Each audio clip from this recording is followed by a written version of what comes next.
Hey, everyone in India, welcome back for another video interview with CBDstore.in. We are super excited here to have with us today Michael Bowman.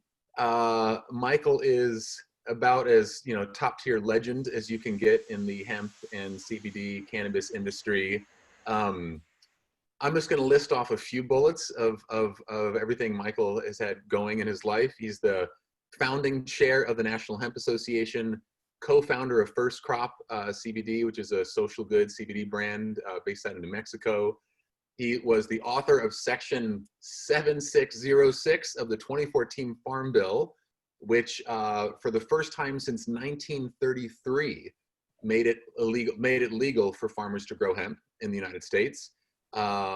Chair of the Colorado's New Energy Future, co-chair of the Governor-elect Bill Ritter's Energy Transition Team, member of the White House Champions of Change program in 2011, one of 12 members of a 500-member program that met with Obama in 2012, founding board members of all these environmental and hemp advocacy groups, of which I'm taking so much time in this intro.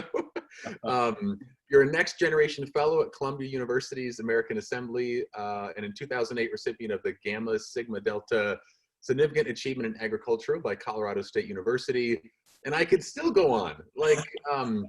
So I just wanted to provide that intro to let the audience in India know that Michael's incredible, and if they're to have an authority like him with his years of experience speaking with us today is just phenomenal. So Michael, thank you for joining us, man. We sure appreciate it. Well, it's a great pleasure to be here and an honor to meet both of you. Like this intro reminded me of, have you guys seen Game of Thrones? Game of Thrones, sure. Yes. So you remember when they introduced Daenerys? They have this, freer of chains, bringer of the new world. They have a very long name. Yes. So Michael's Bowman would put Daenerys Targaryen to shame, no doubt. She might come after you with the dragon, though, dude. Be careful. Awesome. So hey, Michael, I think something we'd love to do is start at the beginning. Okay. You've been in the industry for decades.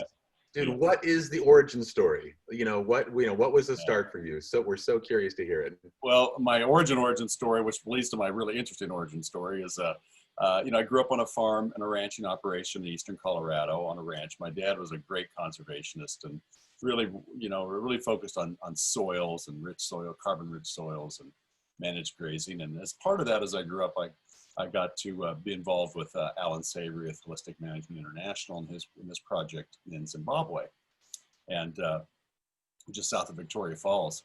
And one night around the campfire at Dibangambe, which is his headquarters there was a delightful couple from Australia who had come through and was staying the night to join us, and they were talking about their recent trip to India and the plight of many of the Indian farmers who were being forced to transition from hemp to GMO cotton, under an arrangement the government had made with Monsanto, and the suicides that were happening around that, and all the work on the Bitter Seeds documentary that was related to that, and so I was appalled. For me, it started out as a social justice issue.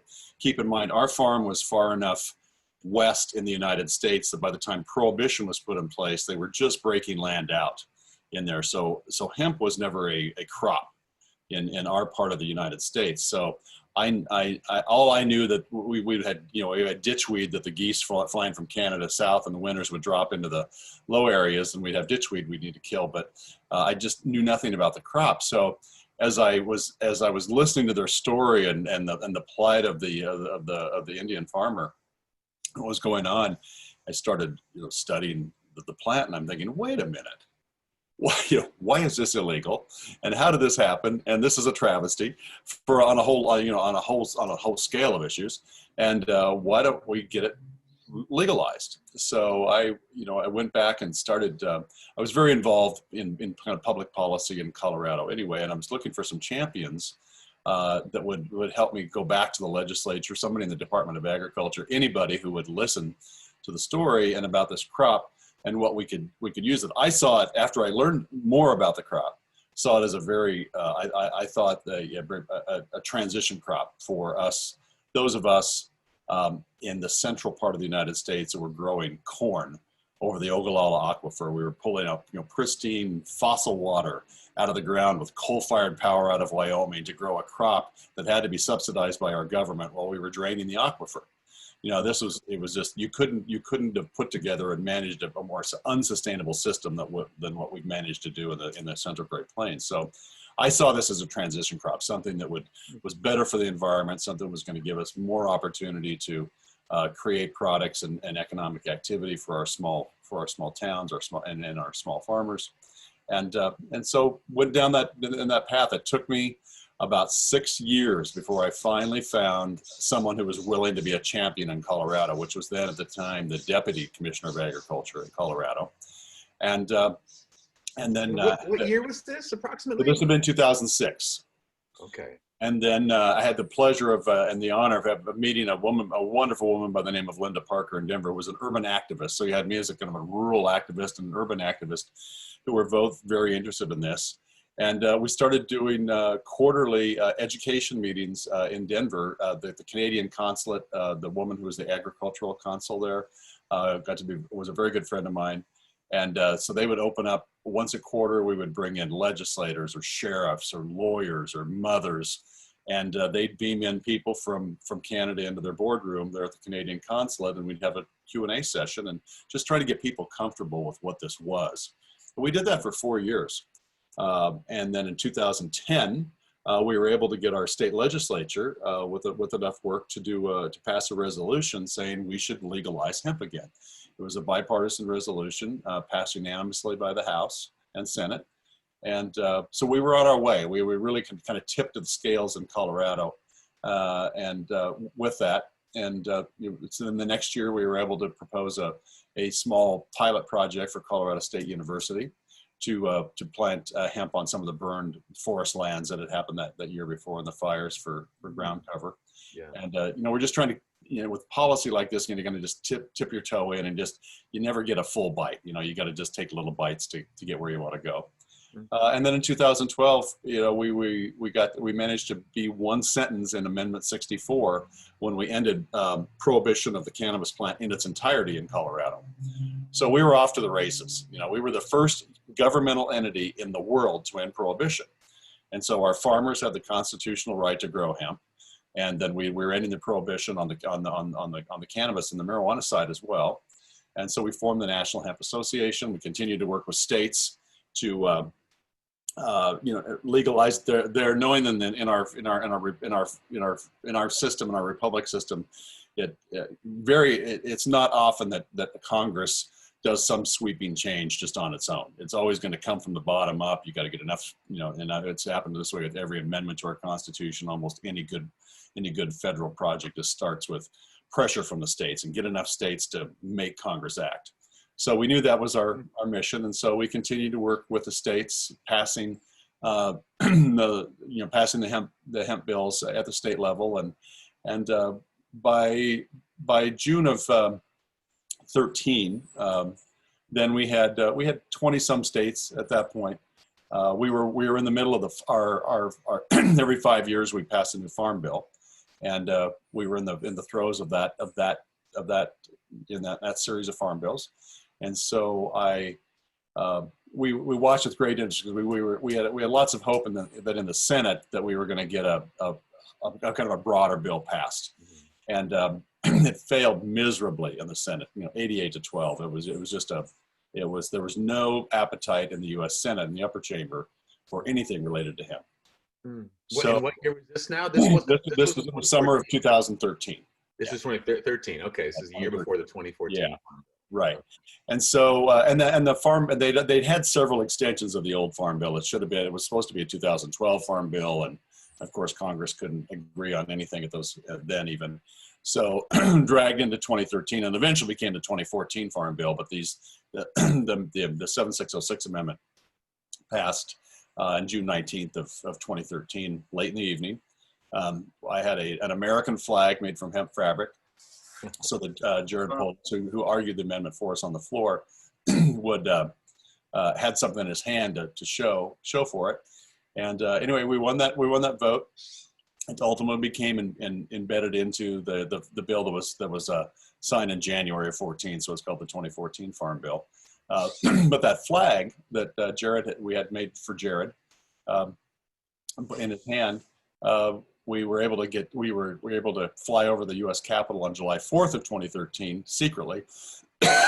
I'm sorry, we got a little smoke out here. The U.S. Capitol, the hemp flag that was part of that push. Yeah.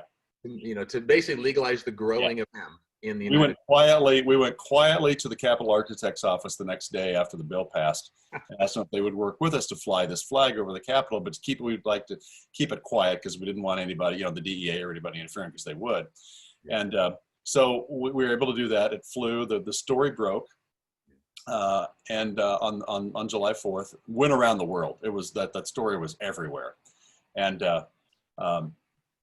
we had later that year, then in November, Michelle Leonhard, who was the DEA administrator at the time, was speaking to the National Association of County Sheriffs in Boston. And in her speech, she said when she woke up the morning of July 4th and read that there was a hemp flag flying over the U.S. Capitol, it was the worst day of her 33-year career as a DEA agent. And she said, I am against all illegal drugs, even the flag making kind. And she ultimately got skewered over that multiple times in front of congressional committees. But it just showed you just how far, and how ingrained this prohibition mindset had gotten in the DEA around the cannabis plant, that even a flag made from industrial hemp, which was even technically illegal under the rules at that time, would make such a stir. But they knew, I think they knew that that as we were making progress and unmasking the lies and and telling truth, that they couldn't sustain their prohibition forever. So it was it was a good day. I said I think maybe on my tombstone I'll have to put her quote. Worst day of 33 years. It's like, really, this is your worst day. Really? Yeah, this is it. You're lucky if that's your worst day. Yeah. So and all of this started literally from a campfire in Zimbabwe. Yes. With you hearing about the plight of hemp farmers in India. Correct. And here we are, almost 20 years later. 20 years later, yeah. About 20-ish years later, here we are, and we're talking about CBD products and hemp products in India. Yes. Yeah, I was just telling Blake about this earlier. So a lot of the story in India where the cannabis became illegal had to do with the war on drugs initiated by the US and the pressure put on India to adopt an act called NDPS. So I was telling Blake a while back about this. You guys broke it, now you guys fix it. Yeah. True. And